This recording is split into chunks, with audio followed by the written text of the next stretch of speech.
your favorite? What was your favorite childhood toy? Was it a doll, action figure, model train, or Legos? The toy Lego is known for creating the famous plastic bricks, which are also infamous for the pain they exert when you step on them. It proves they're an effective torture device for kids on their parents. So in this informative speech, I will talk about the history of Lego, from its creation in Denmark to building up throughout the world, step by step and brick by brick, eventually having many more connections in our everyday lives that would build on to its success.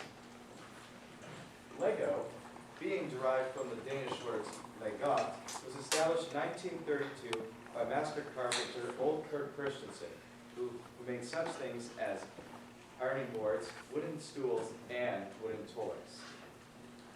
Their first manufactured toy wouldn't come out until 1935, which would be a wooden duck. And plastic bricks, which are well known, would be introduced later in 1946 with the purchase of a plastic injection molding machine. As you can see here, this is the stage 1 until they decide to advance it by adding the stud bottoms on in stage 2. And they would eventually become the main product in the 1960s after a fire at the wooden toy warehouse, which resulted in discontinuation of all wooden toys. Later they would have difficulties in the 1960s, such as a workers' strike in '61, and the founding of the Lego company's arch nemesis, Mega Bloks, is founded. With the rise of Mega Bloks, Lego would eventually have a lawsuit filed against them. But Lego did not win because its patent was long expired, along with the facts that Mega Bloks would try to establish from Lego, such as the brick design. Here is Mega Bloks, and here is a Lego brick.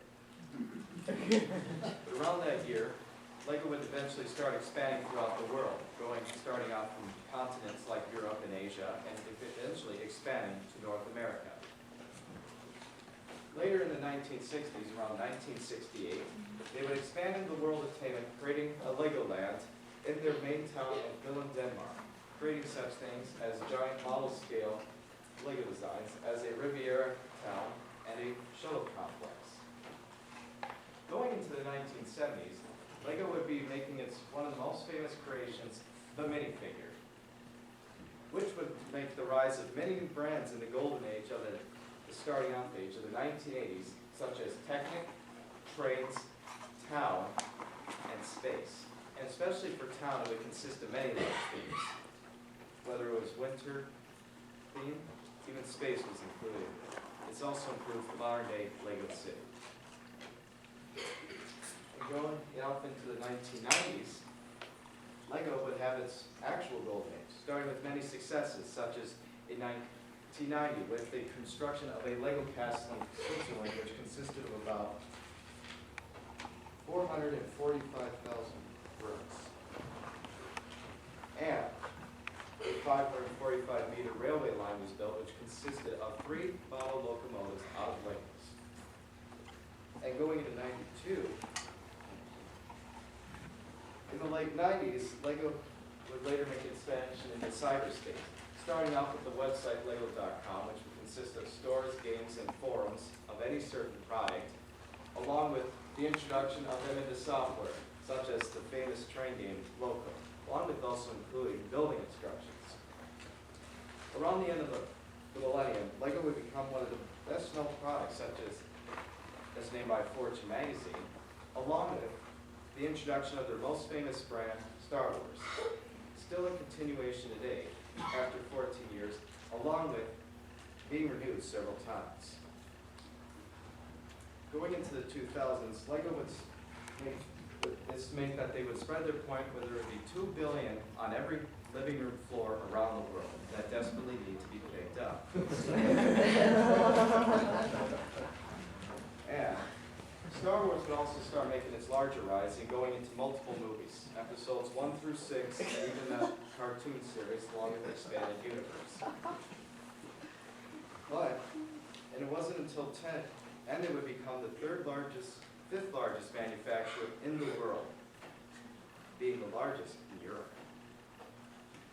Another Lego record will be made in 2010, being the largest mosaic in the United Kingdom, which consisted of 384,000 bricks and 1,500 building plates resembling several major Star Wars figures of the Star Wars saga. And they would later rise to the world's third largest manufacturer in just 2 years from fifth. So throughout life, light imagination has shaped our perception of how we use it. Whether you take Barbie to one of her many jobs, or make her Batman figure to fight his various villains such as the Joker, or building a rocket or fire truck out of Legos, your imagination. Lego has benefited from your imagination and need for play, which made it well known throughout the world, for which Lego has done from its first brick laid in Denmark to building up throughout Europe and eventually the world. People can now see what its creation has begun and invites everyone to add on to it.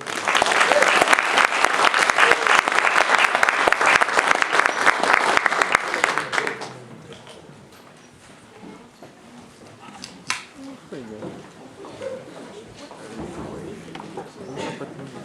Next, we will welcome back to the stage Seth Holtz. Seth has been a speech for 3 years and this year competed at the NFL and he was double entered in pros and duo. So please welcome him back to the stage.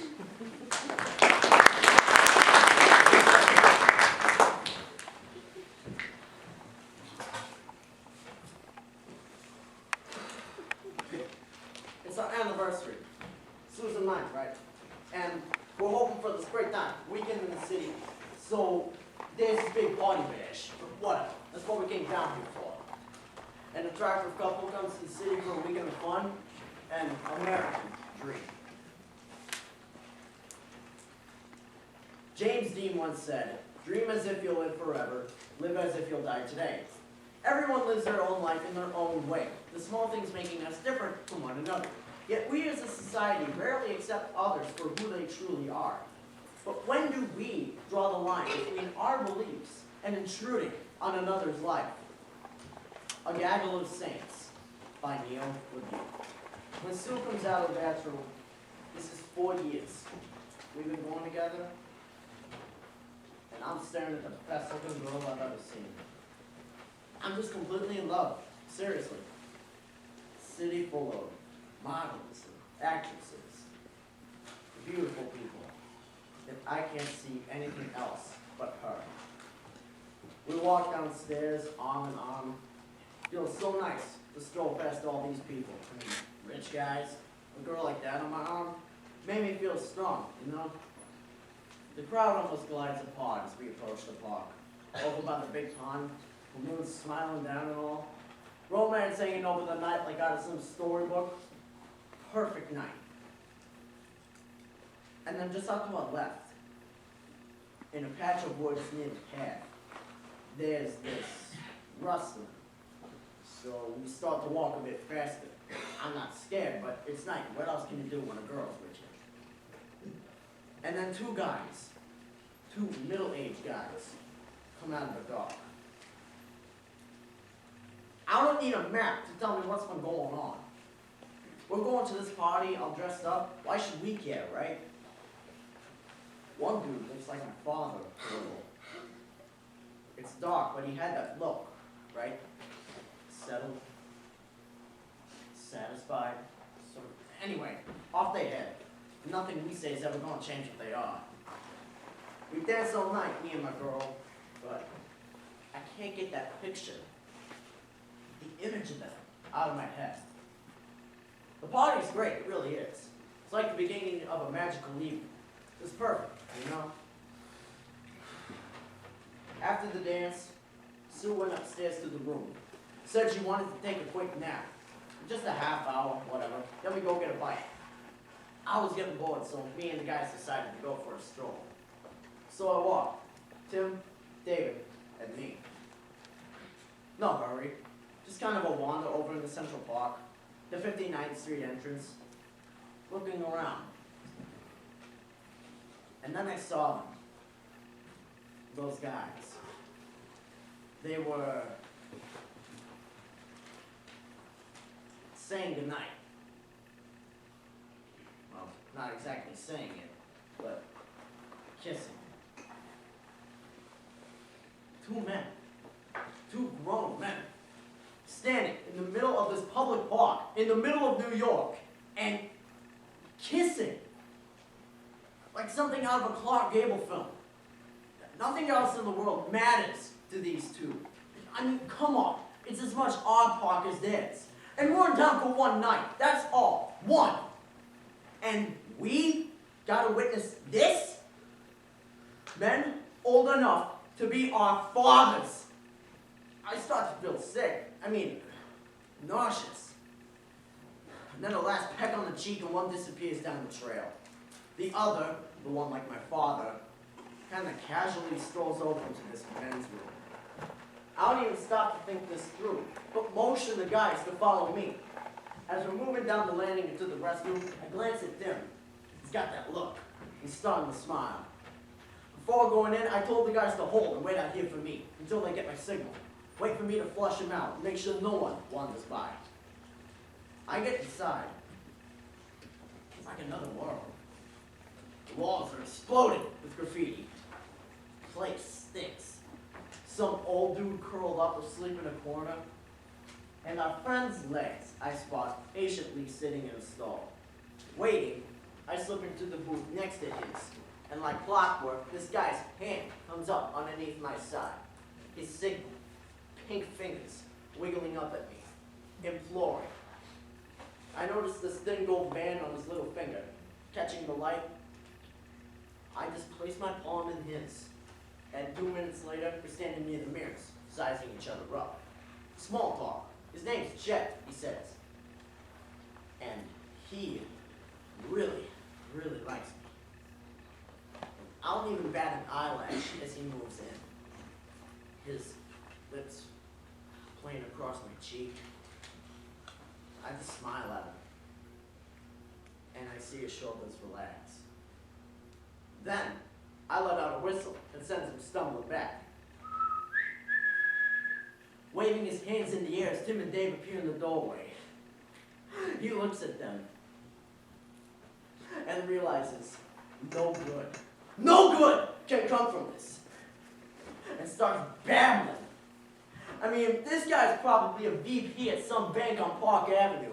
But I think he even got on his knees, pleading. My first shot catches him right against the cheek, just under the eye, and slams into a sink. Blood running down, with so many of us hitting him, tearing at him. It's hard to get off a clean punch, but I know I can connect a few more times. Tim kicking him long after he's blacked out. Finally, we start to relax, looking at what we've done. I mean, this man is not moving. He may not ever move again. And we know it's time to leave.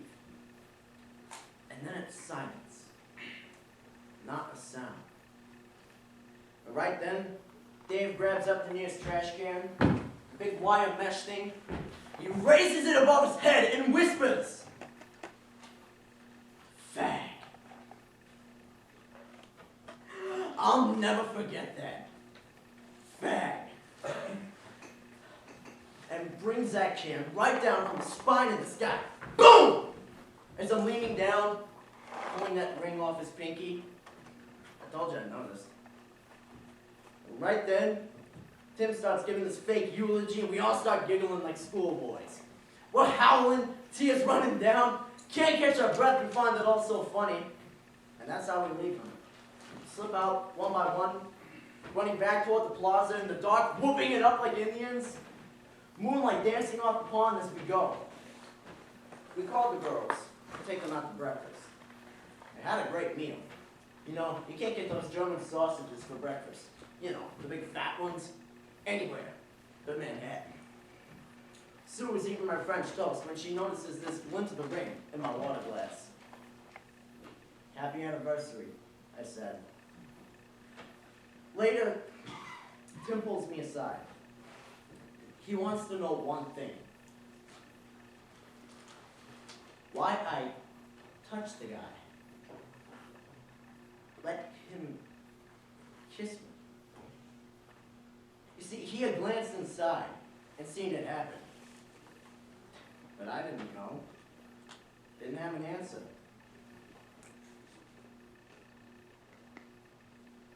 that strange?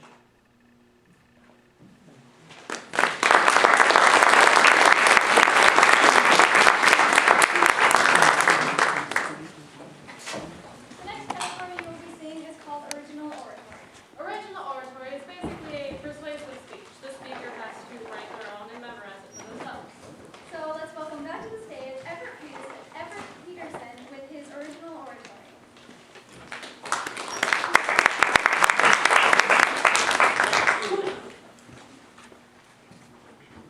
As a child, I didn't talk much. It wasn't because I was shy or anything. Okay, maybe a little. But it was mostly because I had a terrible stammer. People would yell at me, saying, "What are you saying? I can't understand you. Today, Junior." So eventually, I just stopped talking. Now, at some point, someone must notice my lack of speaking skills, and they put me in speech therapy. Now, I know what you're thinking. Great, a sob story about how he was bullied as a child and is now socially damaged. But that is not what I'm here to tell you. I'm here to tell you about how this speech therapy changed my life. For it was there where I first learned the concept of stop, breathe, listen. Such a simple concept that at the time blew my young mind. Instead of spewing my words as fast as I could at the person I was conversing with, I could stop, see what they had to say first. So I held on to this concept and tried to abide by it, yet however many years later, I'm still told to slow down. And thinking about this, I realized it bothered me. Why as a society do we move so fast? Not just in our speaking, but also in our lives. And what are we missing out on as a result? So today, we learn three things. One, how this absence of stop, breathe, listen is harmful to our society. Some causes of this problem, and some simple sense solutions. Maybe you feel inundated with so much information your head is about to explode, or disconnected with people you care about. Or maybe your personal relationships feel like a fast and driving. If any of these are true, hopefully you'll find some help in the next couple months. Now, Eddie Cantor once said, slow down and enjoy life. It's not only the scenery you miss by going too fast, but also the sense of where you're going and why. I'm guessing right now you're wondering how this topic could affect you in your daily life. Well, the answer is really quite frightening. Say you're at a meeting, and even though you listen to the best of your abilities, by the end of that meeting, you've only retained 50% of that information. And to top things off, in the next 48 hours, without any reminders, you lose another half of that 50%. Reducing what you have learned to 25%. No one wants 25%. Your boss does not want 25%. Your girlfriend does not want 25%. So we see how it affects us in our daily life. But how does it affect us as a society? We live in an instant gratification society. Just add water and voila, dinner is ready. Is this healthy? Take fast food, for instance. In a recent study by the Pew Research Station, stated that 44% of Americans eat fast food on a daily basis. And when an average McDonald's burger and fries has over 1,500 calories, out of the 2,000 we're supposed to eat every day, that is so unhealthy. And if you just stop and thought about the junk you're shoving into your body at alarming rates, you would realize that this is so hurtful to you. So we see how it affects us as a society. But how does it affect us? How does this lack of stop, breathe, listen affect you? Now, someone once said that to know yourself is the best thing. For if you can't know yourself, how can you listen to and know others? Now, if you're like me, you've had those problems where even though you know you need help, some dumb part of your brain says, oh, you'll be fine, just do it by yourself. And then like a snowball rolling haphazardly down a hill, it becomes so big it blows up in your face. Again, this happens to me a lot. We as teenagers, we have a sense of individuality and independence that we end up not asking for help on things we probably should. Take sleep, for instance. A recent study by the Drexel Research Center said that from 12 to 18-year-olds, only 20% is a recommended amount of sleep. Why, you may ask? Because even though our eyelids are tired and our arms are heavy, our brain says, oh, you'll be fine. watch one last episode of Story Wars, and then go to bed. Then 6 episodes later, you're passed out on the couch. It's 3 a.m. and you're late because you forgot to set your alarm. So, how did we become such a speed-seeking, instant gratification society? We can place a lot of the blame on the internet. Yes, the internet. I mean, think back to a time when if you wanted to look up the rules of, say, lacrosse, you would walk to a library, talk to the librarian, find a book on lacrosse, sit down and read. It could take you 3 hours, or depending on how fast you read, 3 days. Now, you pop lacrosse in Google, and instantly you can criticize, referee, play lacrosse. Is this good? I'm not sure. Information has become a global market. And when information becomes instant, everything else should too. Food, correspondence, relationships. Food used to be cooked with care, and we would sit on the dinner table and talk about our day. Letters took days, weeks to be delivered, so we waited patiently for a loved one's correspondence. My grandparents were married for 42 years. If they had problems, they worked on them. Now, our food is delivered to us in 5 minutes. If our boyfriend or girlfriend does not text us immediately, we get angry. And people get married and have problems. Divorce. But let's be honest, the internet can't be the only reason for this speed-seeking, instant gratification in society. To find the actual underlying reason, we have to go back over 100 years to the Industrial Revolution. Because that's when America and humanity began this long downward spiral into mechanization. Those machines you know and love are actually very hurtful to you. Your iPod, your iPad. We work ourselves so hard trying to keep up with these devices that we built to help us. We put ourselves in such a state of need and anxiety that we get so confused. It's no wonder we can never concentrate. I'm trying to talk to the person sitting right across from me, yet I'm worried about the meeting in 10 minutes. So how do we fix this problem in our society? Well, one simple thing we can do is slow down. Now, I understand this problem probably better than most.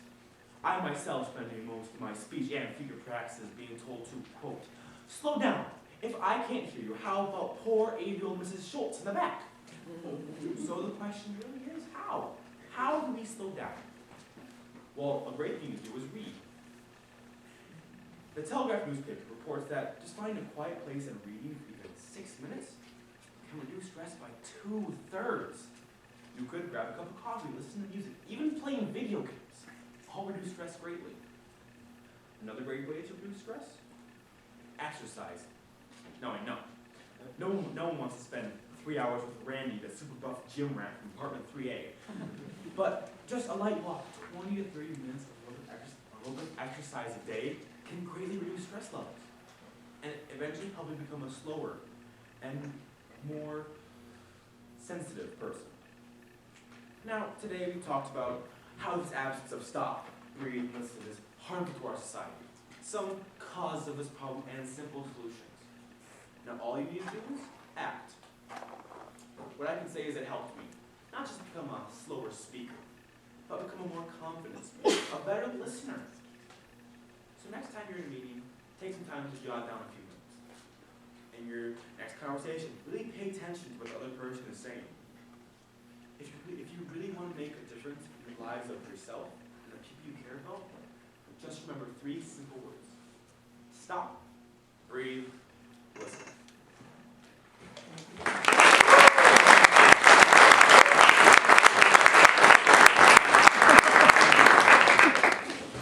Next, we'll have Kendra and Genesis.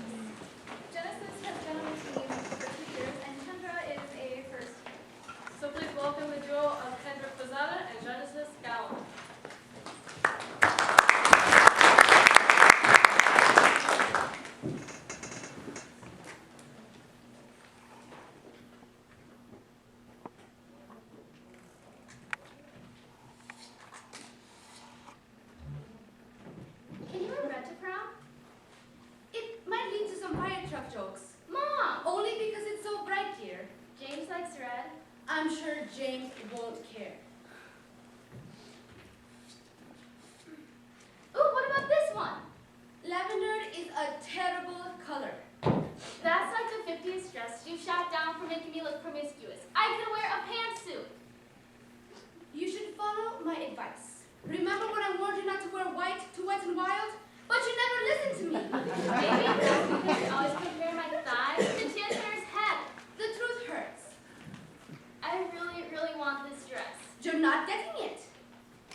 since you always know what's best. That's the smartest thing you've said in a while. Mothers have been trying to understand their daughters for generations. Daughters have been trying to figure out which dress tone would be best for their mothers for years. Mothers and daughters can come to an agreement on. One of them is that men are pigs. That's true. Mother-daughter dynasty. But like Henderson. Mom, I have big news. Ooh, what is it, honey? It's about Steve. Oh no. Did he have a secret baby out of wedlock? And now the mother's trying to kill you both? Wow, did you get that out of Law and Order or Lifetime? I know. I still have the number of Barry Steinman's son. He's at Yale Law. I am not dating Dick Steinman. He's 5'2" and he smells like fish all the time. You shouldn't judge based on looks. Or odor. I don't need his number because Steve and I are getting married. Oh, Megan! I know, I'm so happy. That is so wonderful. So, about 2 years to Penatol and slim you down? We're doing it in 3 months. 3 months? Are you pregnant? Actually, yes.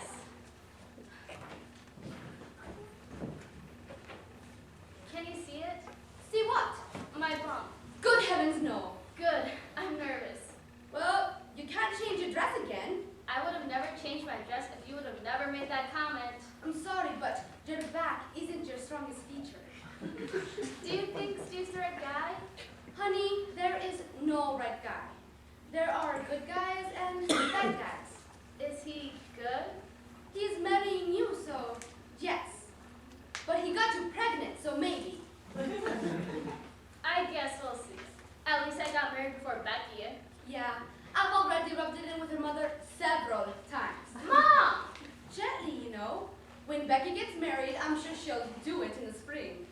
That's pretty funny. Thanks for coming, Mom. I wouldn't miss this for the world. I know. A chance to berate my back? Among other things. Do I look pretty, though? Steve will be thrilled. You think? Well, we already know he likes your looks. Mom! But do you think I'm pretty? Mothers don't worry about that sort of thing. Of course not. It's time. Remember, suck it in, don't trip, and don't sneeze on the priest. Jesus will frown on you if you give him a cold.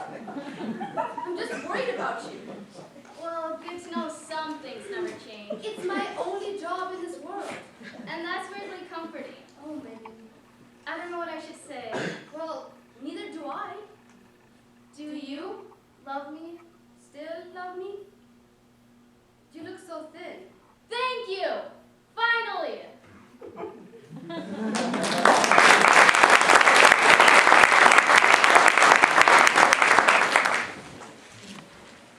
Our next performer will be doing her humor piece.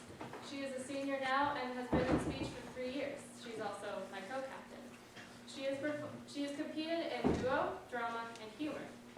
She competed this year in NFLs and double entered in duo and humor. So please welcome to the stage, doing her full humor piece, Anika Shank.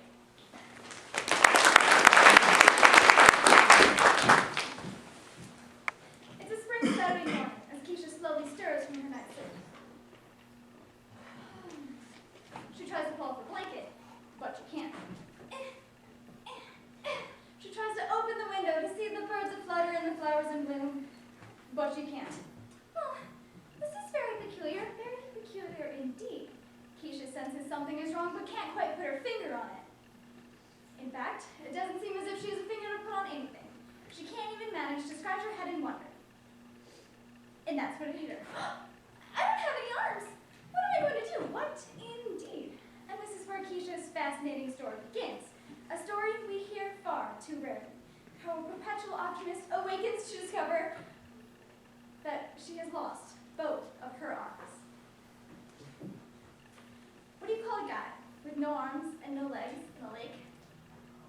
Bob. No, but seriously, I can't stand purple jokes. I would give an arm and leg just for people to stop. Okay, one more. What do you call a girl with no arms? Physically impossible. The Keisha Story by Josh Cohen. It's now Monday morning and Keisha's getting ready for school. She has an English paper due Friday, the same day as the big state championship soccer match and the spring dance. Her How is Keisha gonna finish her English paper without any arms? I don't have it in me to fail someone as thoughtful and optimistic as she is. How is Keisha gonna play the game Friday night? This is our first chance to win states, and now Earl State goalie has no arms. She's led this team here, but I can't let her play. Tom, are you really taking Keisha to the spring dance? Tom, look at me! She's a no-arm freak! Do you know what you do to your reputation? Yes, it's going to be a very difficult week for Keisha. And it starts in Mr. Cohen's English class. Keisha, you really didn't participate at all in class today. You usually always have something very thoughtful to contribute to class. I'm sorry, Mr. Cohen. I really wanted to, but you never called on me. Well, maybe if you raised your... Never mind. I just wanted to tell you that I talked to the English chairman, and I'm not allowed to give you any special treatment, regardless of your capabilities. So you'll still have to turn your paper this Friday. I understand, Mr. Cohen. Don't get me wrong, I really cooperated, but the chairman tends to be very heavy-handed. I'm sorry. There's really nothing I can do. He's twisting my arms. Darn it, you know what I'm trying to say. It looks like soccer practice won't be any better. Keisha, what are you doing here? You don't play soccer. Oh, what do you mean? I've been goalie all year. Oh, sorry. Two-arm Keisha played goalie. No-arm Keisha has no place on the team. Keisha, I can't discriminate you because of your condition, but if you don't have faith and optimism in yourself, then I can't in good conscience let you play. Coach, you can't take this away from me. Oh, sorry, Keisha, but his hands are tied. You know what? Fine. Freak. Things are bad for Keisha. Real bad. And with nowhere to turn, she did the only thing she could think of. She sat down on the curb and started to cry. Hey, Keisha, what's the matter? Oh. Hey, Heroin Joe. Well, ever since I lost my arms, people have been treating me as if I were a different person. No one thinks I'm thoughtful or optimistic anymore. They don't see Keisha. They just see a no-arm freak. Well, do you still feel thoughtful and optimistic? I don't know anymore. Keisha, not many people know this, but before it was known as Heroin Joe, I was world-renowned for my studies on the true effects of illegal drugs on people. I had to test the heroin on the one person who would allow it, myself. I developed an addiction, and now I'm Heroin Joe. That's awful, Joe, but I don't see if this has to do with me. The point is that I don't let people tell me who I am. You say you're still the same Keisha, then be the same thoughtful, optimistic Keisha. Thanks, but what if I don't feel very optimistic about people right now? Don't worry about people. There's the bad ones, but the good ones will do the right thing in the end. Hey, Keisha. Oh, hey, Tom. So, you want to go to the spring dance with me on Friday? Sure, I'd love to. See, just give people a chance and they'll do the right thing. Now, if you'll excuse me, I have to, go pass out in that dumpster. That pep talk from Joe is exactly what Keisha needed. She had the confidence to be herself again, and that meant winning back her position as goalie on the soccer team. Tuesday's soccer practice was the beginning of a fresh start for her. Coach, I'm the goalie that got us to the championship game and the best twin states. I'm still Keisha. Just give me a chance to prove it. Well, you definitely seem to have regained your optimism since yesterday. All right, let's give you a workout, just to be sure. Lindsay, come here. Ew. What is that doing back here? My name is Keisha, the small-town high starting goalie. Lindsay, I'm going to set up a few balls. Just take some shots at Keisha. Give her a workout. Let's see what you can do, freak. Lindsay shoots at the top corner of the net. Keisha manages to jump and deflect the shot with her head. Lindsay is stunned and Keisha a bit dizzy. Lindsay then kicks the ball with all her might, and Keisha kicks the ball back, hitting Lindsay in the face. Ow! Oh, my nose! I think it's broken! Yep, that's our Keisha, and she's ready. Will somebody help me? I hate you all! Keisha, I want to work with you every day this week. We need to be sure that you're ready to win. I'd love to, Coach, but Mr. Cohen already said there's no way I can get out of doing my English paper by Friday. But you know what? I think I'll go ask him again. Keisha sure hopes Heroin Joe knew what he was talking about, or there was no chance she'd get to play. But fortunately for her, Heroin Joe was just as wise as he was intelligent. Mr. Cohen, can I talk to you for a minute? Yes, Keisha, I've been meaning to talk to you. Shut the door, would you? Actually, I'll get it. That's okay. Here I am. Mr. Cohen, I won't have time to write a paper and prepare for the game. That's what I've been meaning to talk to you about, Keisha. I'll be blunt. Your story is remarkable. I can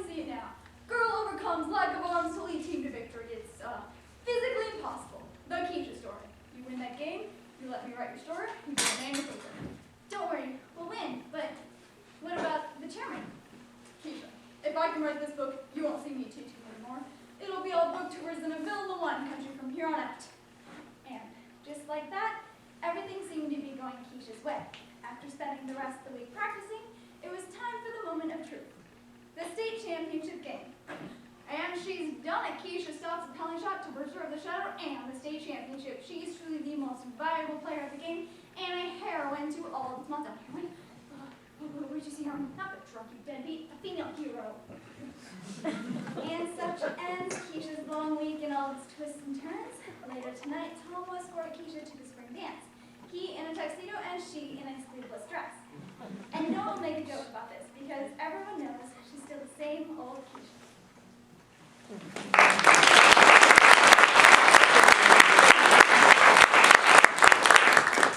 And now welcome back to the stage, Kate Hillshire.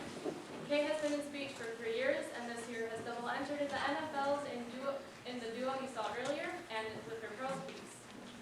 So let's welcome Kate to the stage.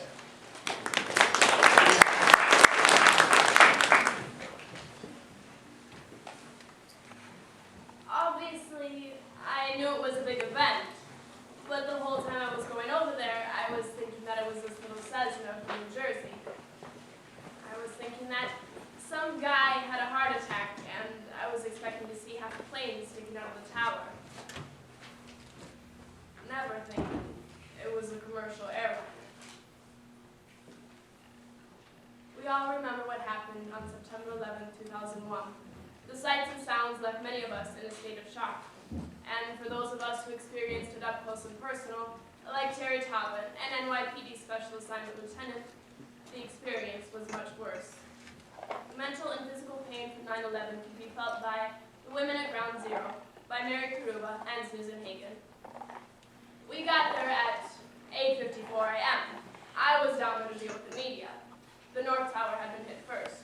The second plane hit just after 9 o'clock. And then we started to see people jumping.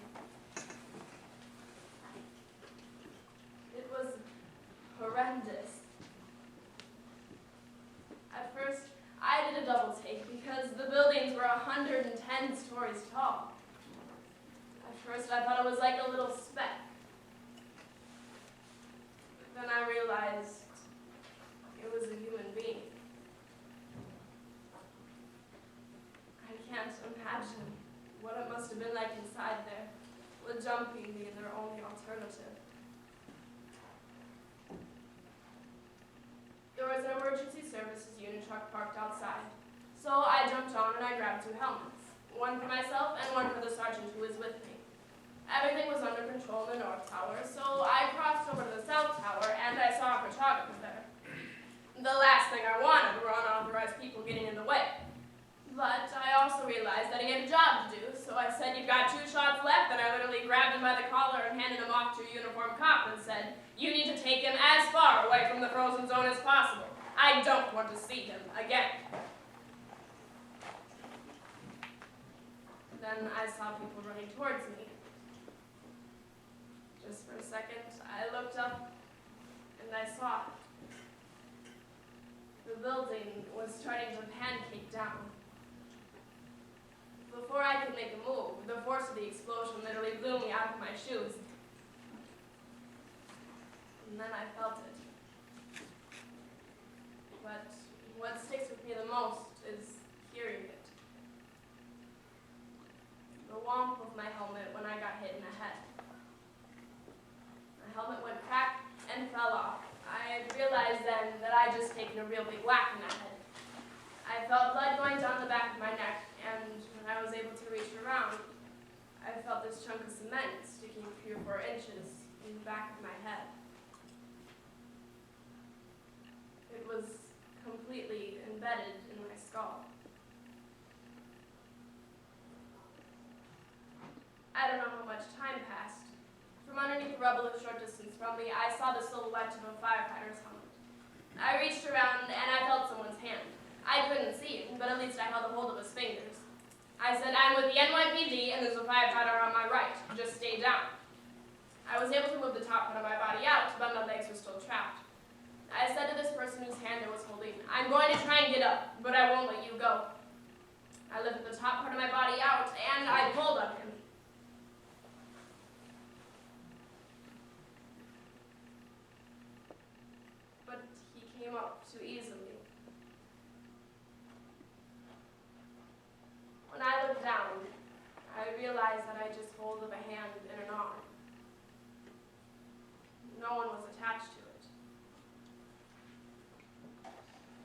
thought, is this the hand from one of the plane victims? The arm of someone who jumped, or someone who was running and got hit with debris? I don't know. And I'll never know. All I could do was say a prayer. I said, if this person's still alive, I hope the rest of his limbs are intact. But in all likelihood, that person was gone. So I just said a prayer for his spirit. I hope it was quick. That's about the only thing you can pray for, that it was quick. Because it's so atrocious. 2 guys from EMS came over, and they wouldn't even attempt to pull the cement out. And they just wrapped my head. So now there were 4 of us standing there, and it became eerily quiet. Then I saw another whole group of people running towards me, saying that the other tower was coming down. I saw a building off to my right that I thought I could make it into. It was lined with residents of this apartment building. There were probably 100 people there. I told them we had to get out because I thought everything was going to come down. I'm sure I didn't look credible, though. I was wearing torn pantyhose, my head was bandaged, and I was completely covered in dust. I went to the front door, and 2 guys from our technical assistance response unit said that they were evacuating people by boat to Jersey. So I said, all right, let's get these people down there. One of the guys kind of turned white and said, well, we'll get you down there. We'll carry you. Carry, there's this window pane sticking out of your back between your shoulder blades. It's sticking out of your blouse. When the captain saw me, he put a hand on my shoulder and yelled, EMS, get over here, we've got an injured officer. So 2 guys came over, and the first thing they said was, we're going to have to cut your blouse. All I could think was, I'm going to be in my bra in downtown Manhattan. I was saying, I think I'd better stay in Manhattan. And the captain said, really, you need to go, just get on the boat. So, I got on the boat. I really didn't feel like my medical condition was anything pressing. I think that the hand that I pulled out of the rubble put that in perspective for me. I was able to walk and talk. I was fine. Meanwhile, and this is one of those stupid things, I was worried about an 11 o'clock meeting that I was going to miss. The enormity of this situation just didn't click. They took us to Bay Medical Center, New Jersey, and they immediately sent me up to surgery. I had more than 80 stitches, a bruised kidney, and hearing loss was probably going to be permanent. It's been a little over 2 months since this happened, and I don't think it's really hit me yet. I haven't had any flashbacks, I haven't had any nightmares, and I have had no problems eating. I've kept myself busy, going in for follow-up medical visits, dealing with the death of my cousin who was a firefighter, and going to funeral after funeral. There hasn't been time to think. I haven't had time to absorb it all.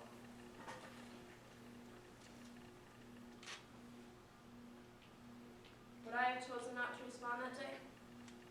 No. I still would have gone. I think I meant to be doing what I'm doing right now.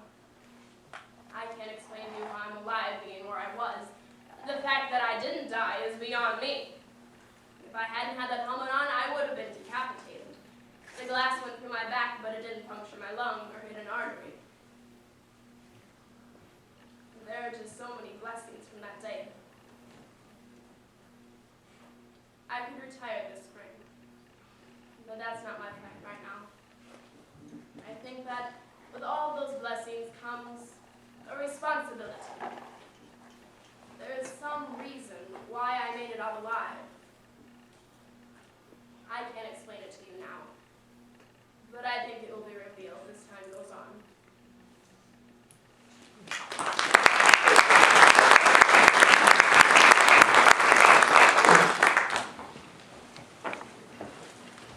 And next we have another humor piece. Deb Hansen has been in speech for 2 years and has competed in humor. So please welcome to the stage Devin Hansen with his humor piece.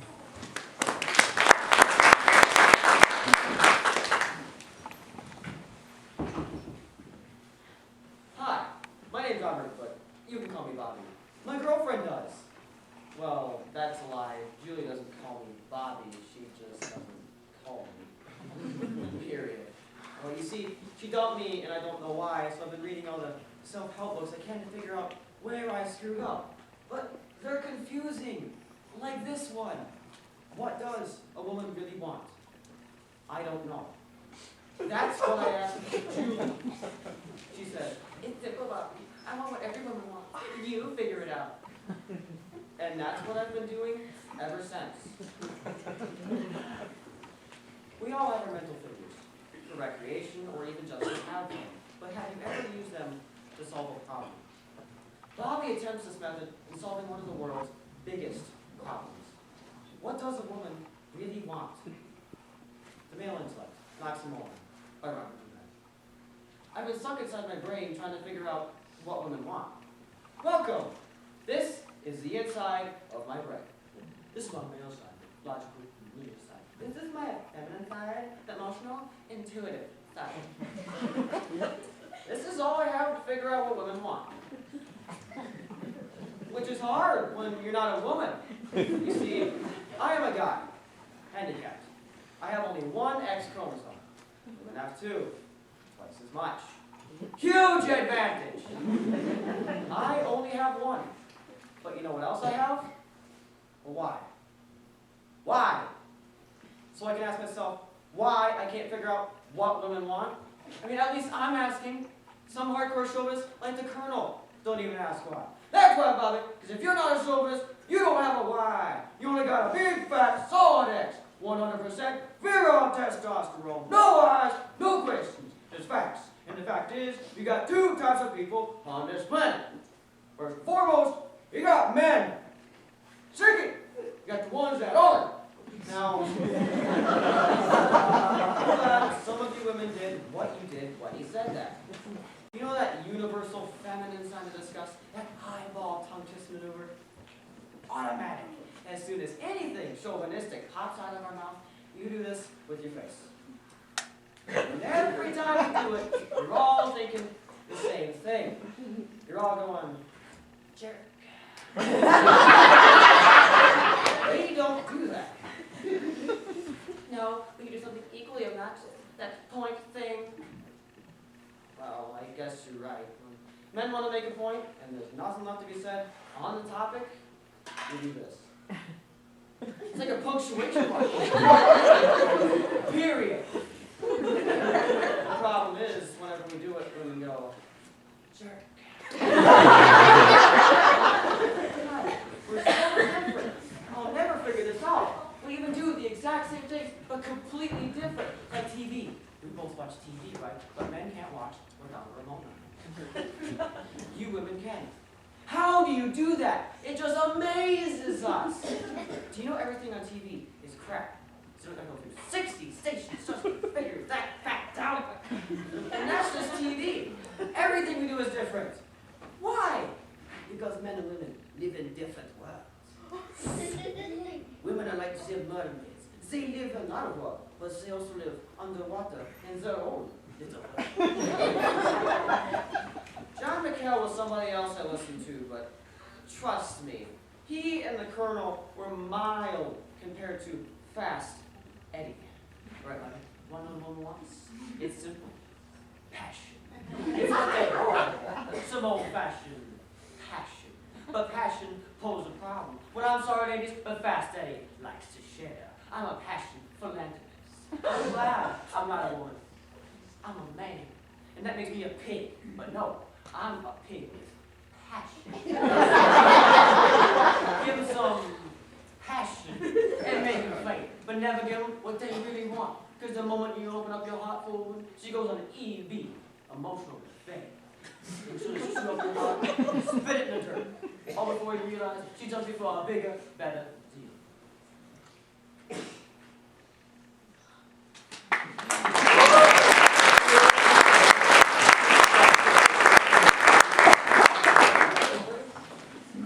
Last but not least, for tonight, we will have Mackenzie Marcantini with her prose piece. She has been in speech for 3 years, and so please welcome her out.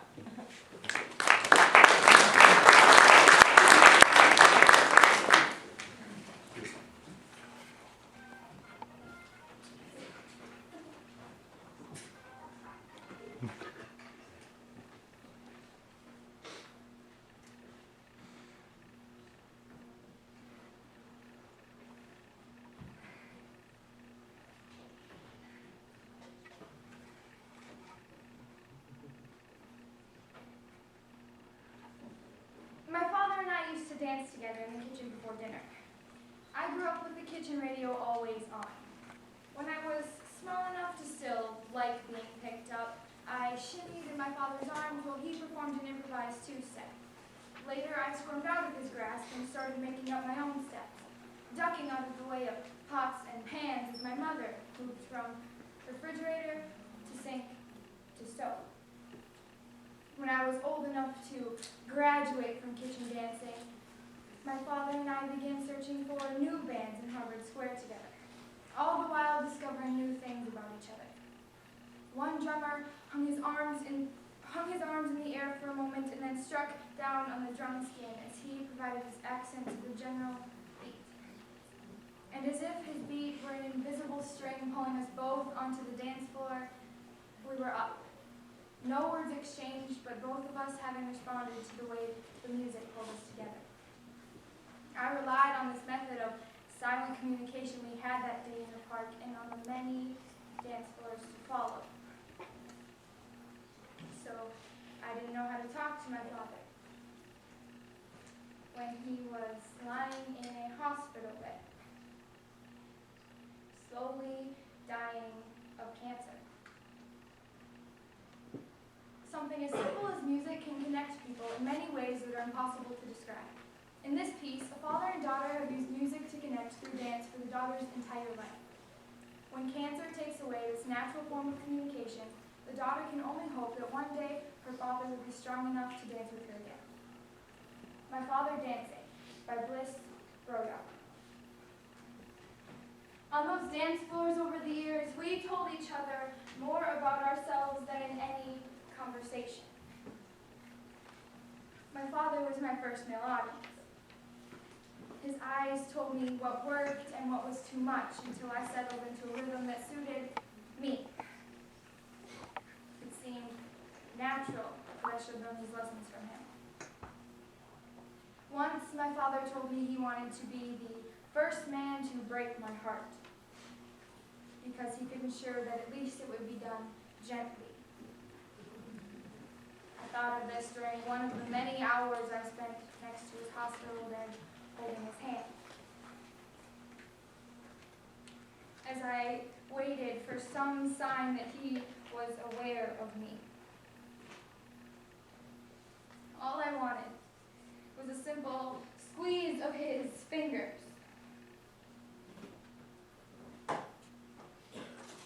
But as I waited and did not receive any sign, I realized that he was breaking my heart.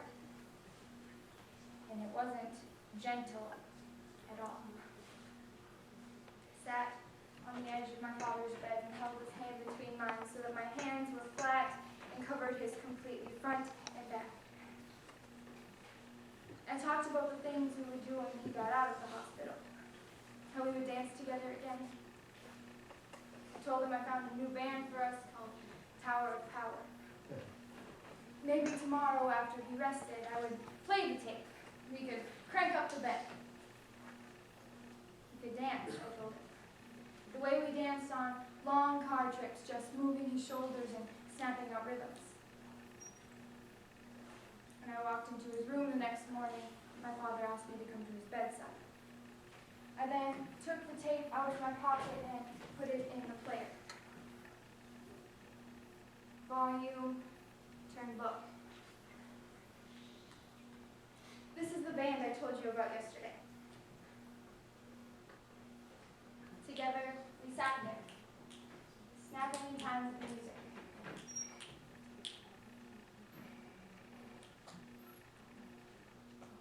A lull in the music came, and my father looked me directly in the eyes. He said, "Kate, I need to go home." I told him that I knew he wanted to go home and added that he would go home soon, but he had to stay here for now and get better. The panic I had been trying to hide crept into my voice and then filled the room. I can't, Dad.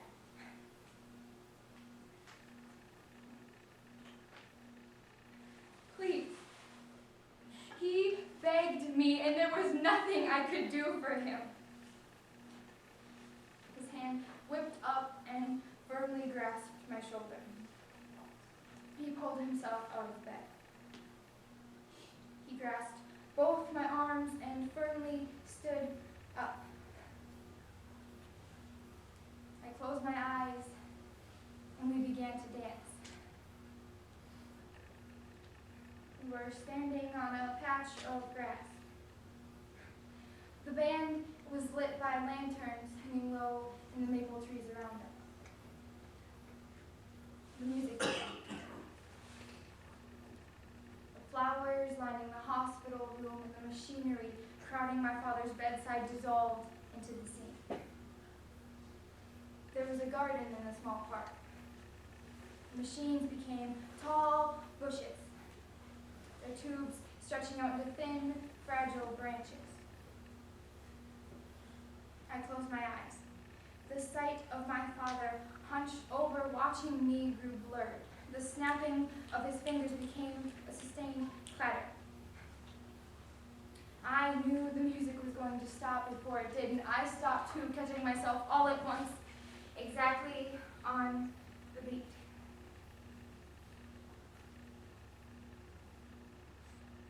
I opened my eyes. And as when you wake up from a vivid dream and still expect to be in its setting, I was still in the hospital room. My father lay cranked up in bed. The door to the hallway was open. A nurse walked by and an orderly wheeling a cart of food came in and out of view. For a moment I doubted I had been moving at all. Nothing had changed.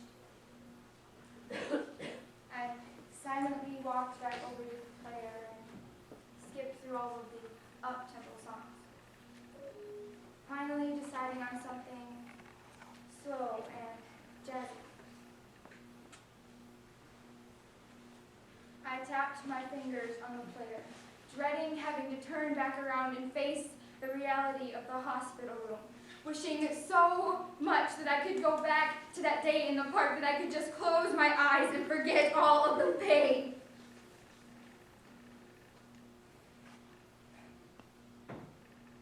As I turned, however, I caught something in the corner of my eye that caused me to whip around, only to come face to face with my father, standing in his bedclothes on the rose-patterned hospital floor, performing an improvised two-step before taking his final bow. Snap, snap, snap.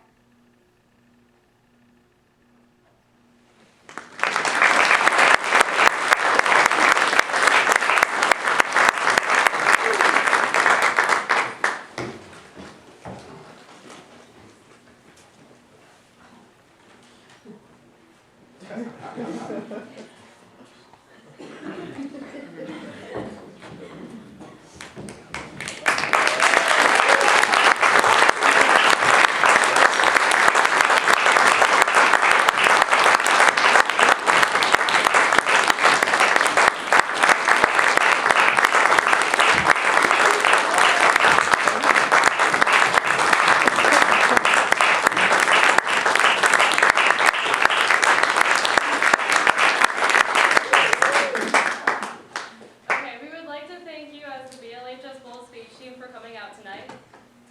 And we just like to wish you a good night and drive safe.